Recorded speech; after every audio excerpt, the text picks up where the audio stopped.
Hy het jou lief. Nie oor wie jy is nie, maar oor wie hy is. Voor hom is ons almal dieselfde.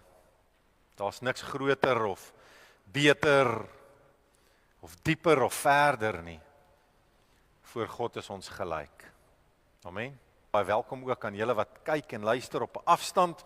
Die wêreld is weer aan die gang na lang naweke. Die skool is weer aan die gang. Onderwysers, ons waardeer julle so baie. Dit wat julle doen en ook julle insette wat julle daar het. Mag die Here regtig ons onderwysgemeenskap seën en onderhou in elke faset, want die vyand is op soek na die volgende generasie. So mag hy hulle beskerm. Afgelope naweek het ons gevier die hoogtepunt van ons geloof.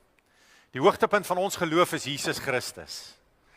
Anders was ons nog Jode. Maar Jesus is die fokus. En hierdie jaar met ons fokus op geloof, dan word ons ook herinner dat sonder Jesus het ons niks gehad nie.